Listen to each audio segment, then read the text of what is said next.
Bismillahirrahmanirrahim. Assalamualaikum warahmatullahi wabarakatuh. Waalaikumsalam warahmatullahi wabarakatuh. Selamat jumpa kembali Sobat Semesta sekalian. Hari ini saya kedatangan tamu. Tamu sebenarnya masih kolega juga di BPLHK Bogor ya, Balai Pelatihan Lingkungan Hidup dan Kehutanan di Bogor. Di tengah-tengah kita sudah ada Dr. Asep ya. Sobat Semesta sekalian, seperti yang sudah kita lakukan sebelum-sebelumnya bahwa podcast ini adalah podcast seputar materi pelatihan ya terkait dengan lingkungan hidup dan kehutanan, dan kita memperkaya dalam bentuk metode lain Pak Asep. Jadi metodenya biasanya di depan kelas ya. Mudah-mudahan dengan metode seperti ini kita bisa menyebarluaskan informasi terkait pelatihan lingkungan hidup dan kehutanan ini lebih luas lagi audiensnya gitu Pak. Bukan sebatas ke peserta pelatihan saja. Nah kali ini ya mungkin nanti kita bicara tentang hal-hal yang terkait dengan spesialisasinya Pak Dr. Asep ya. Jadi untuk sementara begitu pengantar dari saya. Nanti Pak Asep dipersilakan untuk memperkenalkan diri dulu ya. Mungkin saya juga terkait dengan spesialisasi Pak Asep itu juga secara detail belum mengetahui ya. Mudah-mudahan dengan pertemuan ini kita lebih detail mengenal Pak Asep sebagai Widiaswara Ahli Media di BPLHK Bogor, juga terkait kontennya yang dimiliki oleh Pak Asep gitu. Silakan Pak Asep untuk memperkenalkan diri. Baik, terima kasih Kang Oik ya. Dan Sobat Semesta semua. Bismillahirrahmanirrahim. Assalamualaikum warahmatullahi wabarakatuh. Waalaikumsalam warahmatullahi wabarakatuh. Senang sekali Pak Oik dan Sobat Semesta sekalian kita dapat bersilaturahim ya. Alhamdulillah. Ngobrol-ngobrol, diskusi lah ya. Diskusi ya betul. Dalam rangka podcast ya, podcast Semesta Menghijau. Semesta gitu ya. Menghijau di channel kami Semesta Menghijau, di YouTube ya, yang utamanya di YouTube. Ya. Baik, Sobat Semesta sekalian, barangkali di awal saya perkenalkan dulu, nama saya Muhammad Asep Maksum, sudah disampaikan dengan sama Kang Oik tadi ya, asli Bogor, ya, asli orang Bogor ya. Yeah. Kemudian jabatan sama dengan Kang Oik nih, Widiaswara di Balai Pelatihan LHK Bogor ya. Yeah. Kemudian barangkali kalau sedikit spesialisasi ya. Tidak spesial amat sebetulnya ya. Ya, tapi ada pembidangan seperti itu, mungkin ada yang diminatinya gitu. Baik, ya mungkin juga terkait dengan yang tema sharing hari ini saya ya. Oke. Jadi memang saya itu banyak terlibat di dalam kegiatan peningkatan kapasitas termasuk pelatihan ya. Iya. Terutama dalam hal yang mungkin tema yang akan saya sampaikan terkait pengendalian kebakaran hutan dan lahan. Pengendalian kebakaran hutan ya. Dan hal ini juga kebetulan juga menjadi tema riset saya. Sewaktu kemarin mengambil program doktoral doktoral ya. Jadi tema riset Alhamdulillah saya nanti Sobat Semesta kita gali banyak informasi terkait ini ya.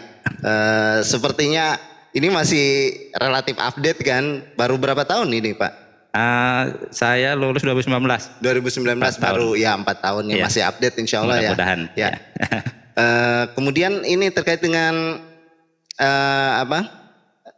yang tadi dilakukan Pak Asep itu, kira-kira pesan-pesan dasarnya apa yang terkait dengan penanggulangan kebakaran hutan dan lahan itu? Baik, boleh saya cerita sedikit berarti ya? Boleh ya. Udah langsung boleh. Baik. Mungkin juga saya, teman-teman juga, mungkin Kang Oik juga ya. Iya. Awalnya mungkin tidak atau mengenal sepintas saja mengenai apa itu kebakaran hutan dan lahan. Iya, karena belum pernah melihat, karena di sekitar kita itu, di sekitar saya ya, itu posisinya kan jarang melihat kebakaran lahan dan hutan. Iya, gitu. Termasuk di Bogor nih, alhamdulillah. Iya, alhamdulillah. Dan saya pun seperti itu. Jadi saya itu sedikit cerita, S1 saya itu di Riau. Di Riau. Iya. Sama dengan teman-teman semua mungkin juga apa itu kebakaran ya tidak terlalu hirau lah ya, tidak menghiraukan lah ya. Iya, artinya sampai suatu saat barangkali tahun 97 ya, saya masih kuliah di sana. Pak Oik juga masih kuliah mungkin ya, Kang Oik ya? Masih 97 masih ya. Nah itu 97 itu ada barangkali awal kebakaran yang kebakaran hutan dan lahan yang mulai orang memberi perhatian khusus. Ya. Karena saya sendiri di kampus waktu itu sangat gelap. Asap. Kabut asap. Ya, di Pekanbaru salah satu sentra kebakaran hutan terbesar adalah Pekanbaru ya. Sumatera dan Kalimantan waktu itu. Sampai-sampai kita bolos kuliah dulu. Coba semesta ya. Karena saya pikir-pikir, ini jangan-jangan nanti dosennya tersesat juga salah jalan gitu karena saking gelapnya gitu. Nah, itu tahun 97. Barangkali Kang Oik sudah kuliah dulu ya? Masih kuliah dan waktu itu hampir tugas-tugas akhir dan dosen pernah membahas itu. Ini katanya kebakaran kok sampai begitu gitu, asap kabut asapnya. Itu pernah di berita rame itu. Iya betul. Nah itu mah dari sanalah Bogli yang kita terhentak gitu, termasuk saya. Kok kebakaran sampai begini? Gitu. Nah itu dan dampaknya yang luar biasa sebetulnya. Anak sekolah sampai libur. Betul. Ya. Kemudian bandara ditutup. Barangkali kalau sampai ke teman-teman di Jawa atau lain, barangkali informasi itunya yang nyampe ya. Betul. Ada asap, kalau di sana kita langsung merasakan menghirup asap itu. Nah itu banyak yang terkena ISPA juga terkena ISPA. Bahkan waktu itu, kalian aman sekarang walaupun ISPA sedikit-sedikit. Coba lihat 10 tahun, kan itu jadi tertumpuk. Menakutkan sekali gitu kan. Iya betul. Itu semua tertumpuk di paru-paru gitu ya. Betul, betul. Dan ya itulah mungkin awal kita, termasuk saya utamanya mulai, ini kebakaran nih luar biasa ya dampaknya ya. Iya. Bahkan penerbangannya bukan dalam negeri aja ya. Kalau dulu kan sempat di berita itu sampai Singapura, Malaysia juga terganggu dengan penerbangan itu. Kita ekspor asap ke sana. Ekspor asap ke negara tetangga sobat semesta ya waktu itu ya. Nah, kemudian 98 masih 99 2015 kembali terjadi. Nah, itu saya sudah di Bogor dan saya kembali memori ke yang dulu tahun 2000 tahun 1997. Iya. Di sana kembali anak sekolah berminggu-minggu diliburkan. Berarti kemudian eskalasinya meningkat. Meningkat. Iya. Kemudian walaupun meningkat minimal sama lah gitu ya, tidak jauh berbeda ya. Kemudian juga perekonomian terhambat ya. Iya. Bayangkan orang biasa naik pesawat, kemudian bandara biasa hidup misalnya, itu sama sekali berhenti karena membahayakan. Itulah. Itu barangkali sepintas sejarah. Sebetulnya tahun kesini masih terjadi ya. Walaupun tidak se ekstrim tahun 97 dan 2015 ya. Seingat saya tahun 2017 ada, 2019 ada ya seperti itu. Nah itu, dan ini barangkali juga yang kita mulai berpikir lebih keras bagaimana untuk mengendalikannya. Pengendaliannya. Dan pengendalian itu sebetulnya mengendalikan itu bukan berarti menghapus ya. Bukan.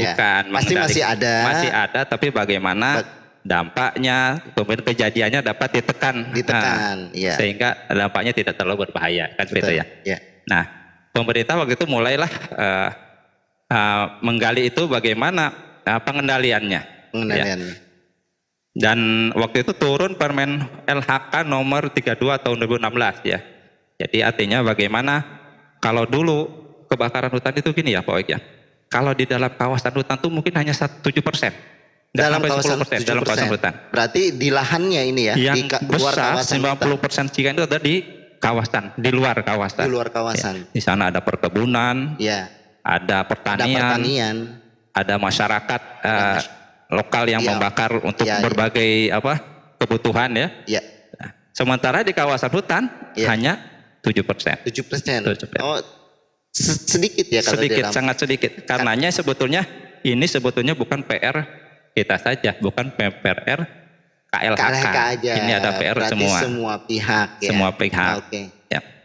Nah, kemudian kita juga mulai melihat bagian pengendaliannya tadi ya. Kemudian apa penyebabnya? Nah, kita mulai mencari mengidentifikasi apa penyebabnya. Dan ini juga kebetulan sesuai tema riset saya ya. Jadi ternyata teman-teman sekalian di jurnal, di buku, di apapun, termasuk kita lihat ke lapangan, 99% penyebabnya adalah aktivitas manusia. Oh, jadi kalau ada aktivitas manusia dan alam kejadian alam itu hanya 1% aja di Indonesia. Di Indonesia ya. Beda kalau kasusnya di luar mungkin lain lagi ya. Jadi betul kata Pak Oik, penyebab utamanya adalah dari manusia dan alam. Alam itu contohnya apa? Bisa petir, kemudian ada apinya, ya, membakar tajuk tertentu pohon, kemudian terbakar. Nah di Indonesia alhamdulillah petir biasanya pas apa? Hujan kan? Hujan, ya. Ada api mati. Ada api. Oh jadi kalau di luar negeri itu petir itu bisa tidak berbarengan dengan hujan ya, sehingga menimbulkan kebakaran. Tidak selalu, ya. Jadi kebakaran seringkali terjadi salah satunya oleh petir. Kemudian juga letusan gunung berapi. Gunung berapi. Nah di Indonesia ini agak sering, tapi itu hanya 1% itu tadi ya. 1% ya. Sisanya dibakar. Ya, artinya aktivitas manusia baik sengaja ataupun tidak sengaja melakukan pembakaran. Ya. Bahkan dulu kita ngobrolnya sampai-sampai para ahli bilang ini sebetulnya di Indonesia ini bukan kebakaran hutan dan lahan. Ya. Pembakaran hutan dan lahan. Ada istilah gitu ya. Ada istilah sampai seperti itu. Ya, saking porsinya lebih banyak aktivitas manusia yang melakukannya gitu. Betul. Nah, dari situ penyebab manusia artinya ada kata kuncinya. Kalau penyebab manusia maka apa yang bisa dilakukan sebetulnya? Iya. Nah, jadi dalam pengendalian kebakaran itu ada namanya pencegahan, kemudian pemadaman, dan ketiga penanganan pasca. Oh iya. Ya. Yang pencegahan itu kaitan dengan mitigasi mungkin ya? Ya, diantaranya mitigasi. Oh diantaranya ya? Ya, termasuklah.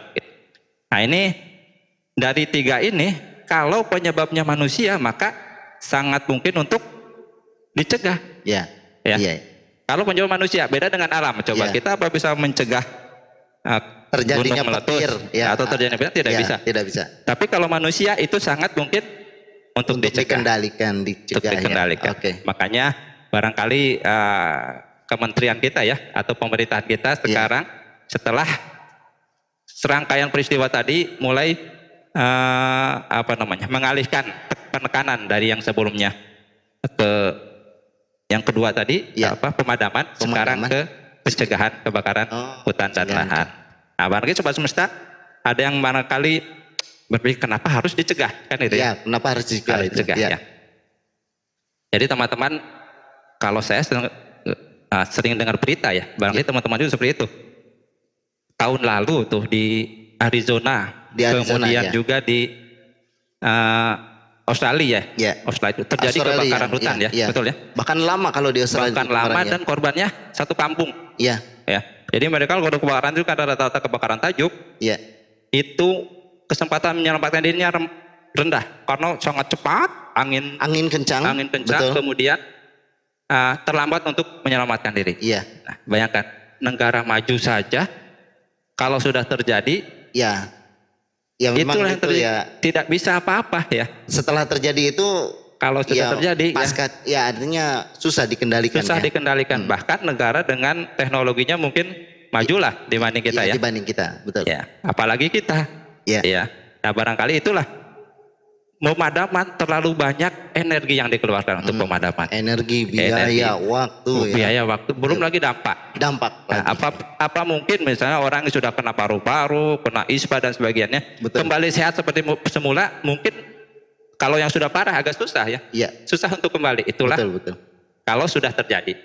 Makanya pencegahan inilah sebetulnya yang paling cocok. Apalagi di Indonesia itu penyebabnya utamanya adalah manusia. Jadi sangat mungkin untuk dicegah. Ya, dan makanya pemerintah kita 1 dekade terakhir ini lebih mencegah, lebih menekankan program-programnya adalah pada pencegahan kebakaran hutan dan lahan daripada pemadaman. Nah, terkait dengan pencegahan, kemudian perilaku manusia. Nah, apa tuh konektivitasnya pencegahan dengan perilaku manusianya nanti? Pencegahan tentunya memang mencegah perilaku manusia, betul seperti itu ya. Bagaimana jadi mereka tidak lagi membakar, kan itu sebetulnya intinya mencegah itu. Bagaimana tidak membakar ya. Karena penyebab kalau ada namanya segitiga api. Kebakaran itu terjadi bila ada 3 komponen, 3 unsur. Satu adalah bahan bakar. Bahan bakar itu ranting-ranting, kemudian serasah, kemudian juga pohon-pohon ya. Pohon-pohon kering kemudian ada O2, oksigen. Oksigen. Dan yang ketiga adalah sumber api, sumber panas atau sumber api. Ya. Di antara 3 ini mana yang paling mungkin dicegah? Kalau mungkin nggak kita membersihkan hutan? Nggak mungkin. Tidak mungkin ya, karena serasa di mana banyak, ranting kering banyak. Betul kan? Iya, betul. Oksigen, mungkinkah kita untuk menghilangkan oksigen? Nggak mungkin. Tidak mungkin juga kan? Iya, karena udara susah dikendalikan kan ya. Nah, inilah yang paling mungkin adalah panasnya. Panas atau sumber api. Ya, oke. Sekarang pertanyaan, dari manakah sumber apinya? Nah, itu. Kalau di luar negeri mungkin dari petir. Dari petir ya. Dari kita, kalau di Indonesia 99% dari perilaku manusia. Perilaku manusia. Oke. Nah, makanya sebetulnya inti pencegahan adalah bagaimana mengendalikan perilaku manusia ya, sehingga sumber panas atau api itu bisa diminimalkan. Iya. Bahkan dihilangkan ya. Bahkan dihilangkan. Oke. Jadi itulah sebetulnya konsep pencegahan ya. Menghilangkan salah satu unsur dari 3 unsur penyebab kebakaran. Iya. Kemudian ini tadi baru mitigasi ya. Sekarang yang kedua tadi apa? Pencegahan, kemudian pemadaman. Nah, pemadaman bagaimana? Pemadaman. Di pengendalian itu, terkait dengan pengendalian. Oke. Nanti kita sebetulnya akan lebih banyak berbicara di pencegahan ya. Oh iya, kita uraikan dulu yang 3 itu ya. Pemadaman sedikit ya. Iya, pemadaman sama pasca kebakaran. Ya. Jadi pemadaman itu adalah aktivitas mematikan api, itu singkatnya. Iya, jadi setelah terjadi dimatikan apinya. Iya. Nah, ini itu tentunya dengan teknik tertentu ya. Bisa dengan air atau dengan menghilangkan sumber panas ya utamanya, atau menghilangkan oksigennya. Misalnya kalau pemadam jadi kebakaran, kemudian kita uruk dengan tanah, maka dia oksigennya akan terbatas, maka akan mati juga. Iya. Nah, barangkali kalau di kita pemadaman, kenapa misalnya sampai lama tadi ya, sampai berbulan-bulan kabut asap. Nah, itu apa ya? Nah, itu yang pertama penyebabnya. Kalau akibatnya sudah jelas tadi ya, pemadaman ya. Penyebabnya yang pertama mungkin itu tadi, api sudah terlanjur besar. Iya. Jadi sudah tidak bisa dikendalikan. Sulit untuk dikendalikan. Ya, jadi misalnya begini, ada informasi ada kebakaran di sana, kemudian tenaga kita punya pasukan pemadam kebakaran, pasukan pemadam namanya Manggala Agni. Mungkin jaraknya kiloan meter dari posnya ya. Dari pos, ketika ada laporan ke sana mungkin sudah besar. Dan kalau sudah besar, itu tadi pengalaman di negara maju saja susah, apalagi kita. Iya. Kemudian yang kedua, ketika tipe kebakarannya bawah. Jadi ada 3 tipe kebakaran. Kebakaran bawah. Itu adalah di dalam bawah permukaan tanah atau di lahan gambut biasanya ya. Di lahan gambut ya, betul. Kemudian tipe kebakaran permukaan itu adalah di semak belukar atau pohon-pohon kecil. Dan kebakaran tajuk di atas. Pohon-pohon besar. Nah, di kita itu seringkali, terutama di Kalimantan Sumatera itu adalah kebakaran bawah. Kebakaran bawah itu, jadi kalau gambut itu kan sebetulnya terdiri dari sisa-sisa batang, organ, daun dan sebagainya yang tidak terurai secara sempurna. Iya, betul. Jadi masih menyisakan bahan organiknya. Nah, itu organik padat ya. Ketika terbakar mungkin sulit terbakar. Tapi ketika sudah terbakar sulit dipadamkan. Kembalikan. Atau dipadamkan juga. Iya, betul. Nah, itu karenanya agak sulit memadamkannya, sehingga perlu waktu beberapa waktu yang cukup lama. Jadi kenapa lamanya? Karena itu ya. Terutama yang kebakaran di bawah permukaan ya. Bawah permukaan. Nah, jadi kalau permukaan begini, Kang Oik. Kita melihat asap di daerah sini. Kita matikan asap di sini. Rupanya sumber apinya bukan di sana, tapi bisa di tempat lain. Iya, di tempat lain. Jarak bermeter-meter di sana. Jadi karena di bawah itu sifat apinya itu dia merambat di bawah. Nah, nanti di mana asapnya belum tentu di situ apinya. Mungkin juga ini kalau saya lihat ini kan yang pemadam kebakaran udah mati apinya masih tetap disemprot, mungkin karena itu mencari sumber titik apinya mungkin ya. Salah satunya titik apinya. Jadi memang prinsip pemadaman dalam gambut itu menggenangi dengan air.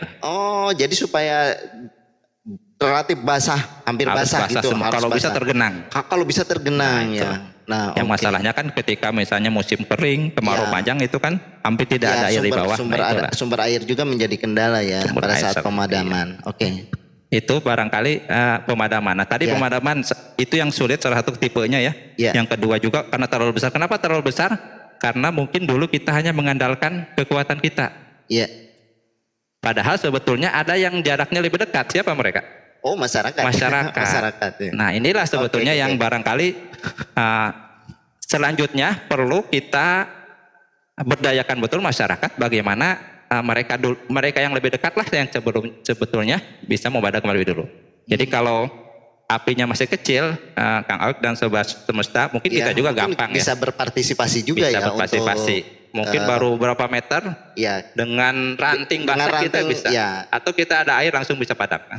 Tapi kalau sudah membesar berhektar-hektar bahkan teknologi pun sulit. Jadi kalau saya ngobrol sama orang lapangan yang sudah pernah mencoba memadamkan, kita itu akhirnya doa saja di sana. Mudah-mudahan turun hujan. Gitu. Karena kalau sudah besar sulit untuk dikendalikan lagi. Gitu. Nggak terbayang ya kalau posisi di musim kemarau itu ya. Sudah membesar ya, jadi air susah ya. Kita juga mungkin ya peralatan juga nggak semuanya bisa memenuhi kebutuhan untuk itu ya. Iya, betul Pak. Apalagi kalau misalnya kendaraan roda 4 nggak bisa masuk ke lokasi. Nah itu juga aksesibilitas masalah. Juga itu. Aksesibilitas. Betul ya. Nah, udah itu kita masih percaya dengan kekuatan kita sendiri tadi kurang melibatkan masyarakat. Jadi salah satunya yang paling efektif itu masyarakat yang dekat dengan sumber api. Itu pada saat apinya masih kecil berpartisipasi untuk memadamkan ya. Bahkan dari sebelum menjadi api bisa, Kang Oik. Maksudnya gimana? Jadi ada sebetulnya istilahnya sekarang hotspot. Hotspot ya. Titik panas. Titik panas. Jadi kalau hotspot barangkali Sobat Semesta yang melihat juga di Running Tech televisi hotspot di daerah Sumatera Barat berapa gitu ya. Hotspot adalah titik panas di permukaan bumi yang terdeteksi oleh satelit. Titik panas ya. Itu dalam radius 1 km persegi, suhu tertentu yang bisa mengindikasikan terjadinya kebakaran.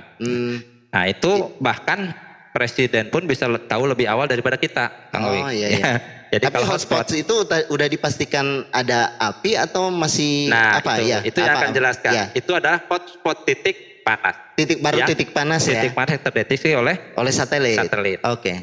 Makanya saya bilang orang Jakarta bisa tahu lebih dahulu daripada orang Riau atau orang Kuburaya yang sering kebakaran di sana. Orang Jakarta selalu lebih dulu karena bisa diakses di internet. Websitenya Sipongi teman-teman kalau melihat. Mungkin nanti Sobat Semesta kalau ada kesempatan silakan kunjungi Sipongi. Mungkin itu open ya, open public. Open dan itu live real time. Oke. Nah, itu tadi hotspot. Apakah hotspot itu api atau fire spot ya? Misalnya kalau titik api itu fire spot. Itu perlu dicek drone. Harus dicek ke lapangan. Siapa yang bisa mengecek lebih cepat ketika terdeteksi hotspot? Ya kembali lagi masyarakat di sekitar paling dekat kan ya, masyarakat di sekitar kawasan yang terbakar. Nah, ketika misalnya kita bisa mengajak masyarakat bagaimana mereka mau bersinergi dengan kita, mereka cek duluan, mungkin api masih kecil dan mereka bisa memadamkan saat itu. Atau mungkin bukan api, kita tidak usah membawa pasukan dengan energi yang banyak dengan pas ke sana rupanya bukan api gitu ya. Jadi berbeda antara hotspot dan fire spot. Itu ketika fire spot adalah ketika kita sudah cek drone, cek ke lapangan apakah itu api atau bukan. Karena namanya alat buatan manusia walaupun satelit. Walaupun itu secara teori mengindikasikan api di sana, tapi pada kenyataannya tidak selalu. Kalau tidak selalu, misalnya ini kalau di suhu sekian udah diperkirakan api, tapi ke lapangan bukan, kira-kira apa itu?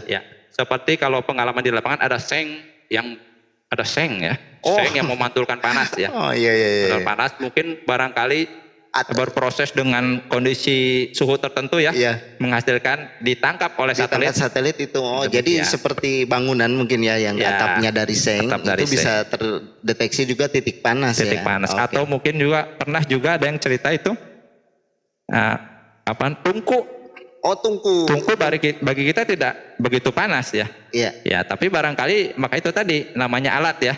Barangkali dia mendeteksi kan ininya dari suhu ya, dari suhu ya, tiba-tiba ada cahaya matahari yang memantul sedemikian rupa ya, walau alam ya, itu terdeteksi sebagai hotspot. Tapi di lapangan belum tentu titik api, belum tentu titik api. Ya. Oke, itu pemadaman ya. Udah selesai belum pemadaman tadi? Boleh, cukup lah pemadaman. Oh, cukup. Nah, sekarang pasca. Kalau penanganan pasca sebetulnya pasca itu bagaimana kita dapat menangani apa yang telah terjadi atau membuat perlakuan terhadap setelah kebakaran terjadi ya. Itu bisa menghitung misalnya berapa kerugian. Ya. Kerugian berapa hektar, maka itu mungkin kalau misalnya penyebabnya entitas tertentu perusahaan misalnya pemegang izin, maka kita bisa klaim itu dia harus mengganti.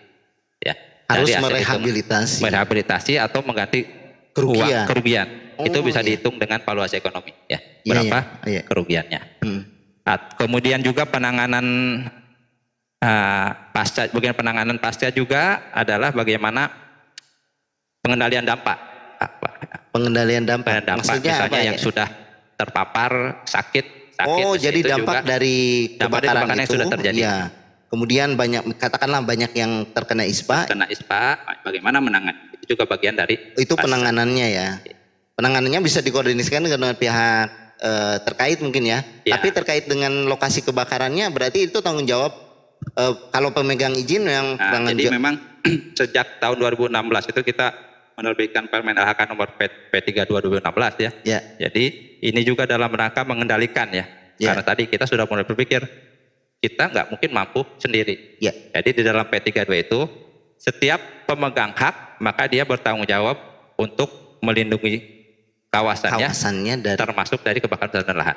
Dan tidak hanya itu, mereka juga harus menyiapkan tenaga pemadam atau tenaga pengendaliannya. Ya, makanya sebetulnya sekarang perusahaan itu pemegang hak, pemegang izin ya, dia harus punya pasukan sendiri. Yang kedua dia harus membina MPA, masyarakat peduli api. Ya.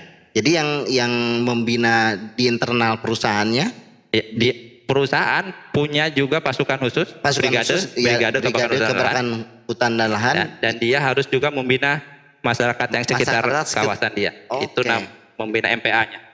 Masyarakat support dukungan kepada MPA. Masyarakat peduli api. Masyarakat peduli api. Tapi ini MPA itu khusus yang dikonsesi atau enggak? Atau yang di tempat lain ada juga? Sebetulnya tidak hanya dikonsesi. Cuma karena konsesi kan kadang-kadang mereka terikat kan. Kalau ada aturan mau nggak mau dia harus melaksanakan. Sebetulnya itu tidak hanya dikonsesi, seharusnya setiap lahan terutama yang rawan harus punya MPA. Mungkin bisa diinisiasi oleh desa oleh mungkin perkebunan tertentu, pertanian seperti itu.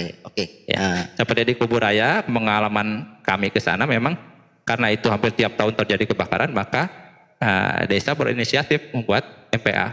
Oh, jadi desa sendiri yang membentuk MPA. Nanti peningkatan kapasitasnya bisa melibatkan kita di KLHK. Oh, gitu. Ini sudah sampai pasca kebakaran, tapi tadi mau memperbanyak di pembahasan pencegahan ya. Apa yang belum disampaikan kira-kira? Pencegahan sebetulnya lebih kepada nanti keterkaitannya dengan keterlibatan masyarakat di sana. Ini itu yang belum dibahas ya. Bagaimana melibatkan masyarakat di sekitar titik api supaya bisa terlibat berpartisipasi dalam pengendalian kebakaran. Itu gimana Pak? Baik, ini tadi dan ini juga terkait dengan pencegahan. Terkait juga dengan pencegahan. Jadi begini, memang kan kita tadi sudah berhitung ya, kita tidak mungkin mampu. Makanya kita perlu melibatkan masyarakat. Masyarakat. Kemudian juga bagaimana bentuk keterlibatan masyarakat ya. mereka itu kalau selama ini ya atau beberapa tahun ke belakang ya, masyarakat itu lebih kepada supporting saja. Ya, kalau kami lihat. Jadi kalau Manggala Agni tetap pasukan utamanya Manggala Agni, nah, masyarakat kan membantu. Membantu mungkin dari. Ya mungkin ini saya juga masih perlu penjelasan. Ada MPA, ada Manggala Agni. Sebenarnya apa itu bedanya? Oh iya. Iya, itu perlu dijelaskan juga. Kalau Manggala Agni itu adalah pasukan pemadam kebakaran hutan yang dibina atau bukan dibina bagian dari KLHK. Oh, bagian dari KLHK. Jadi mereka adalah personel khusus. Kalau dulu masih kontrak ya, kalau sekarang sudah P3K sebentar lagi ya. insya Allah. Jadi sudah ASN ya. Sudah ASN ya, sebentar lagi. Nah, jadi itu personil yang dipersiapkan oleh kementerian. Ya, untuk pengendalian kebakaran hutan. Jadi jumlahnya itu kalau sekarang belum sampai 2.000 dari seluruh Indonesia. 1.900-an. Ya, kurang lebih ya. Ya, sementara mungkin luas kawasan yang harus dikendalikan terlalu banyak. Belum berimbang ya. Belum berimbang. Makanya tadi bagaimana melibatkan masyarakat. Oh, masyarakat tadi. Oke. Jadi kalau MPA benar-benar dari masyarakat ya. Oke. Kalau MPA dari masyarakat. Ya, hanya dibina oleh Manggala Agni. Salah satunya Manggala Agni dan juga kita. KLHK ya. Oke. Nah, jadi memang selama ini masyarakat cenderung diajak. Ya, mereka itu membantu dengan diajak. Ya. Jadi misalnya ada kebakaran, oke, ini kita nggak kuat, kita ajak masyarakat. Mungkin bantunya tidak langsung memadam api biasa. Mungkin dari membantu dalam menyiapkan peralatan, logistik ya. Logistik. Oke. Walaupun dari kita mereka membantu gitu ya. Iya. Atau juga dalam pencegahan mereka juga membantu ketika patroli. Ya, ada istilahnya patroli terpadu. Kita melibatkan masyarakat, TNI, polisi. Itu masyarakat juga dilibatkan. Jadi memang itulah keterlibatan masyarakat selama ini. Ya. Sebenarnya paradigma ke sini sebetulnya juga ini yang bagian dari riset saya ya, hasil riset saya. Sebetulnya bagaimana kita meningkatkan kapasitas mereka tidak hanya sebagai pasukan pembantu supporting saja, tapi bagaimana bisa berperan lebih di masyarakat. Berperan lebihnya seperti apa tuh Pak Asep? Kalau bisa digambarkan. Jadi mungkin saya cerita sedikit. Kalau penyebab kebakaran hutan dan lahan tadi kan dari manusia ya. Manusia itu bentuknya banyak nih. Kalau di daerah itu ada yang dari konflik. Ya. Jadi misalnya desa A, desa B berkonflik, dia membakar lahan musuhnya. Ada juga aktivitas ada mencari ikan malam-malam misalnya, kemudian dia membakar, lupa mematikan, terbakar semua. Ya. Kemudian ada juga yang mencari madu ya. Dia menggunakan pokoknya aktivitas yang menggunakan api. Yang menggunakan api dan menjadi sumber api ya. Ada yang berkemah, kemudian dia tidak sempurna mematikan apinya, kemudian menjalar dan bahkan yang terakhir di Gunung Bromo itu ada ya, itu wedding pre-wedding foto pre-wedding ya. Nah, itu mungkin bisa dikatakan tidak sengaja. Ada juga yang sengaja ya. Sengaja itu memang untuk pengolahan lahan. Ya. Bahkan juga ada juga kalau yang perusahaan dia juga membakar, ada juga masih ada ya. Masih ada. Nah, kalau perusahaan sebenarnya gampang Pak Oi. Kalau perusahaan itu membakar, sanksi pidana, ganti rugi, selesai. Tapi kalau masyarakat kan itu agak sulit. Suruh ganti rugi dengan apa menggantinya gitu. Nah itu barangkali itu penyebabnya ya banyak ya. Kemudian juga ada lahan terlantar. Lahan terlantar itu begini. Ada yang punya tapi dia tidak diolah, atau mungkin yang punyanya berada di kota lokasi lain jauh dari lokasi. Tidak ada yang menjaga di sana. Nah itu seringkali ya. Seringkali menjadi penyebab kebakaran hutan dan lahan karena merambat. Jadi sebetulnya kalau di lahan itu asal dia ditanam, digunakan, insya Allah tidak terbakar. Karena yang punyanya sekuat tenaga akan menjaga. Tapi ketika misalnya yang punyanya nggak ada, terbakar, orang cenderung pasif saja. Berat lah, ngapain habisin energi kan itu ya. Nah, kemudian yang terakhir tadi pembukaan lahan dengan membakar. Ya, itu juga salah satu penyebab ya pembukaan lahan dengan membakar ya.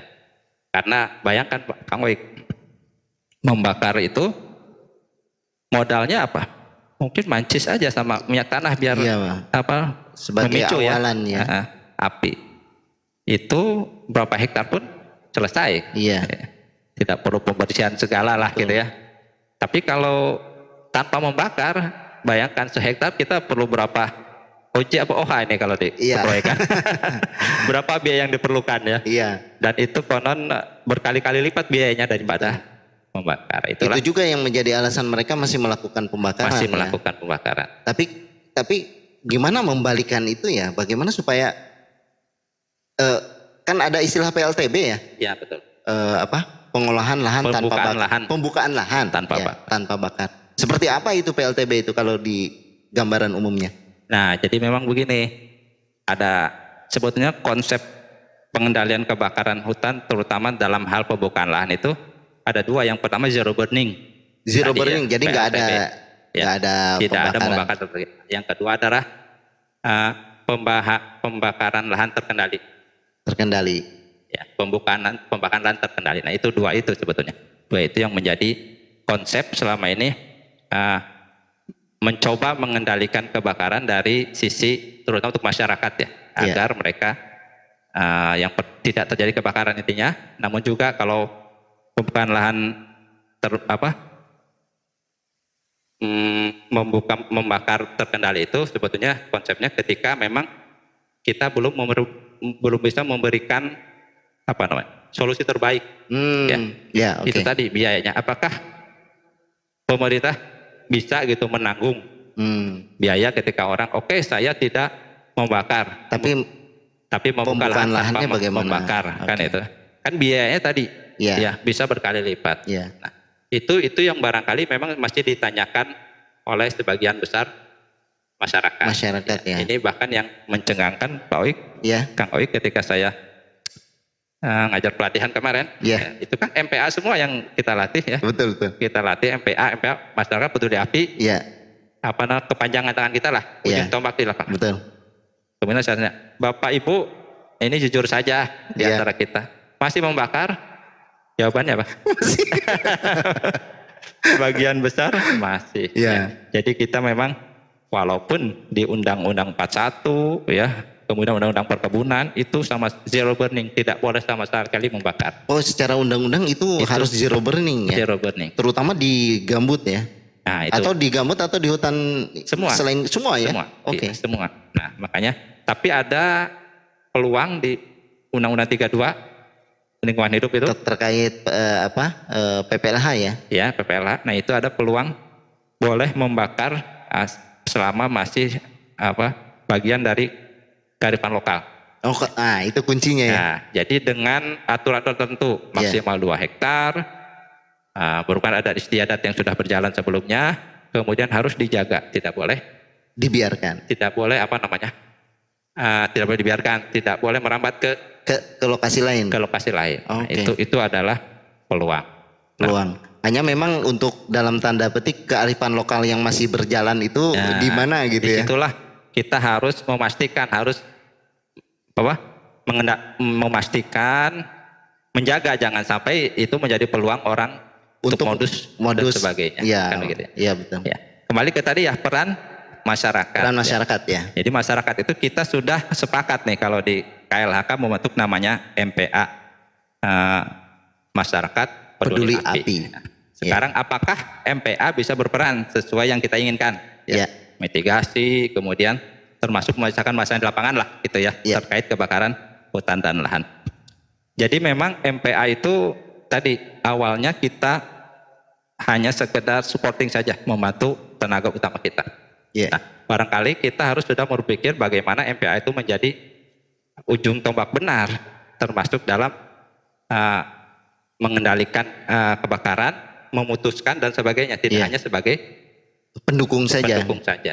Jadi kalau bisa jadi pelaku utama gitu. Pelaku utama. Dan ini memang riset saya S3 itu bagaimana peningkatan kapasitas masyarakat desa. Jadi mungkin yang terpotret dari hasil itu, karena saya di sini juga waktu riset juga melibatkan berbagai pakar ya, pakar, peneliti, dosen dan juga ke masyarakatnya. Jadi memang perlu peningkatan kapasitas MPA, kapasitas masyarakat. Ya, dalam bentuk pelatihan atau dalam bentuk lain juga ada. Pelatihan adalah salah satu saja. Itu adalah kapasitas SDM-nya. Ya. Nah, sebetulnya kapasitas SDM sambil berjalan itu kita juga perlu meningkatkan kapasitas kelembagaannya. Ya, kelembagaannya. Kelembagaan itu tidak hanya struktur organisasi. Ya. Di sana ada pembiayaan. Betul. Di sana ada sarpras. Ya. Ya, di sana itulah kelembagaan dalam arti luas.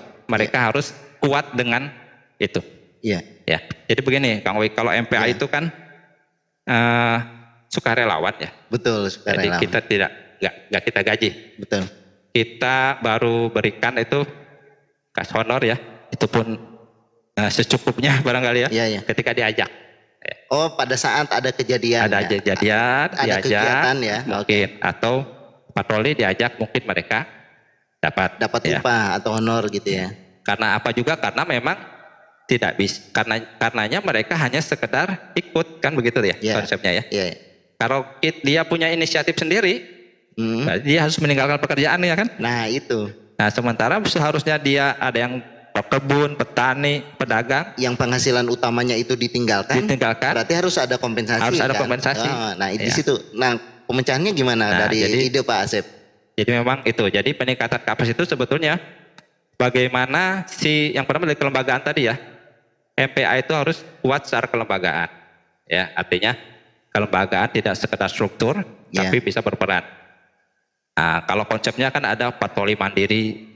Kemudian kalau di dalam pencegahan itu ada pembuatan embung, kemudian tugas mereka ya, pemeliharaan sekat bakar, patroli, ya. Nah itu semua harus mereka inisiatif sendiri. Itu tantangan kita sebetulnya, ya.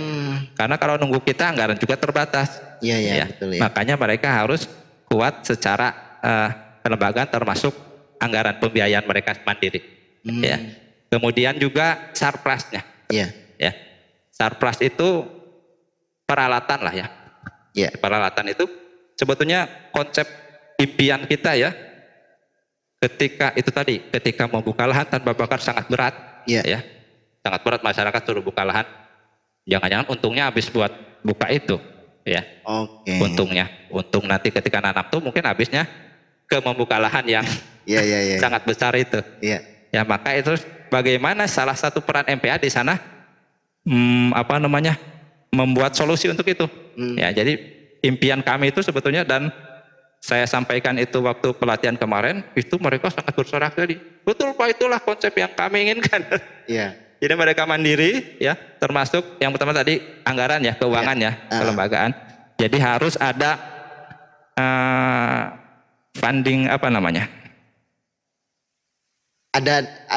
ada pendanaan yang masuk pendanaan yang berkelanjutan. Ke kelembagaan. Iya, ke kelembagaan.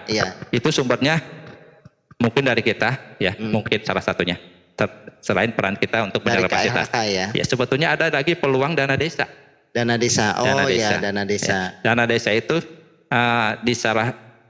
untuk daerah-daerah yang rawan karhutlah, itu memang ada penekanan dari Kemendesnya kalau nggak salah, ada aturannya, bisa digunakan untuk itu.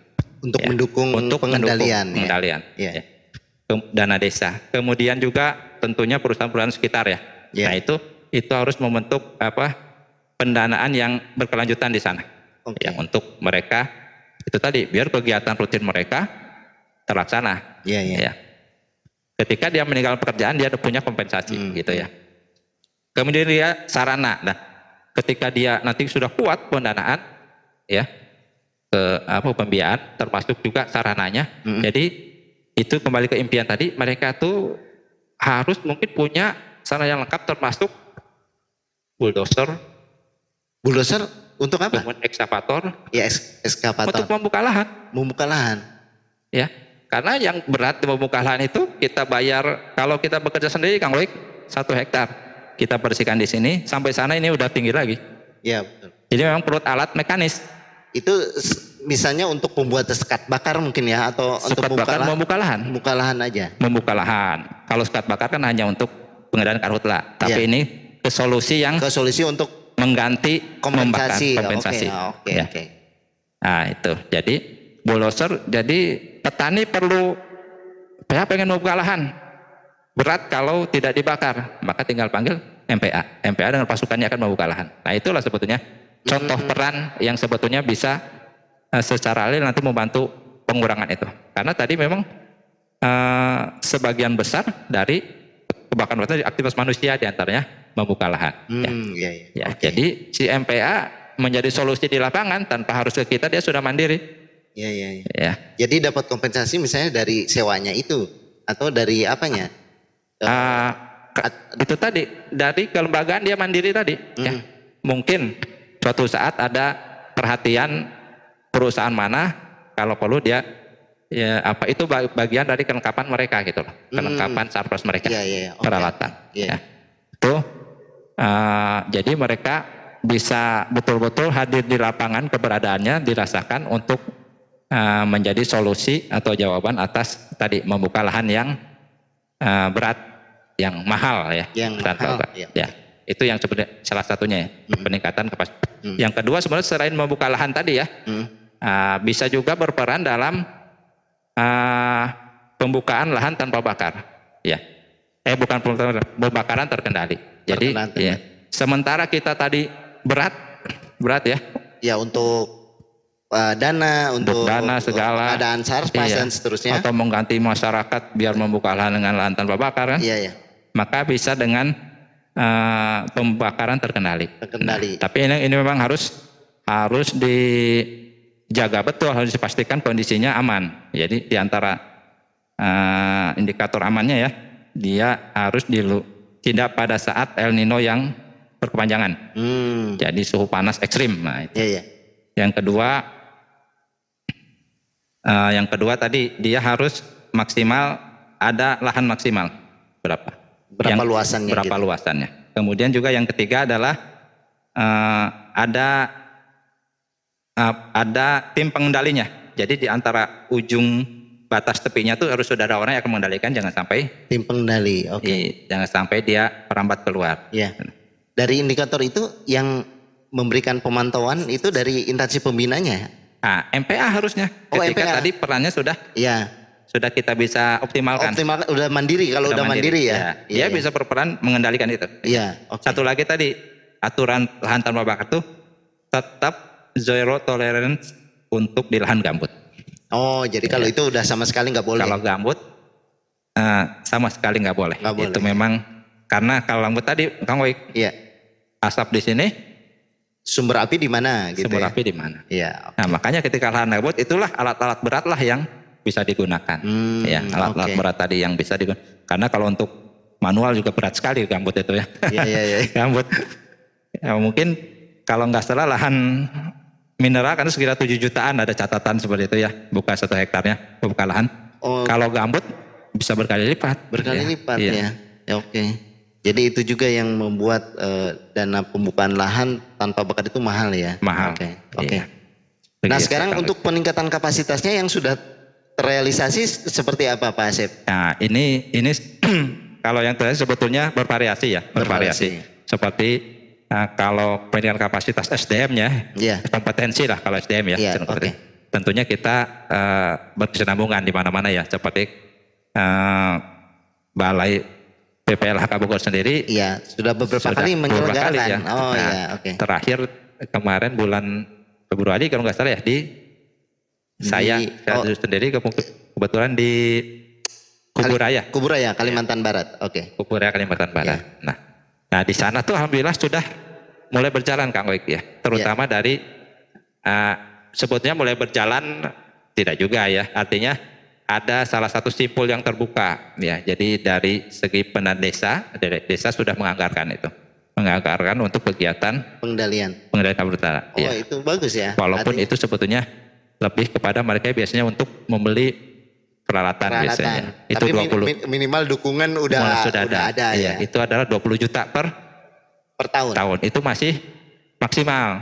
Nah, jadi kemarin kebetulan dalam pelatihan tersebut ada dari BPBD, ada info gembira, Pak itu sudah bisa 30 juta, alhamdulillah naik. Itu memang bisa bertahap ya. Itu salah satu mungkin simpul yang terbuka ya. Jadi untuk bagaimana ke arah penguatan kelembagaan si MPA tadi ya. Tapi sebagian besar memang tidak banyak yang sudah seperti itu. Nah mungkin terkait dengan ini pembentukan MPA-nya mungkin perlu dijelaskan juga itu seperti apa bagi desa-desa yang belum membentuk itu, sementara di daerahnya rawan kebakaran gitu. Baik, pembentukan MPA. Jadi MPA itu memang tidak mungkin ya, tidak semua orang mau ya. Betul. Karena tadi itu adalah sukarelawan yang mungkin ada bantuan sekedarnya, padahal kebutuhan dari tugas ideal seorang MPA sangat berat. Betul. Ya. Nah, jadi memang harus ada komitmen dari pertama orang yang akan ikut dan juga pemerintah desanya. Karena tadi pemerintah desa kalau sudah dalam posisi mendukung, dia mungkin akan menganggarkan dari dana desa untuk ke sana. Ya. Jadi kalau sudah begitu, mereka tinggal membentuk saja. Cukup desa, cukup SK kepala desa. Keputusan nanti peraturan mungkin dalam peraturan desa atau SK kepala desa. SK kepala desa. Nanti kita bisa untuk punya kapasitas bisa melibatkan kita, BPBD dan sebagainya ya untuk pembentukannya. Nanti kalau sudah membentuk, barangkali juga itu juga seperti BPBD itu juga selain kita yang melibatkan ya, memberdayakan mereka, ada BPBD utamanya kalau di provinsi, Dinas Kehutanan ya, Dinas Kehutanan BPBD. Seperti dalam hal bantuan alat ada, kemudian juga dalam peningkatan kapasitas mereka juga terlibat ya. Jadi tidak hanya KLHK. Jadi memang penting untuk membentuk 10 kelembagaan MPA. Ya.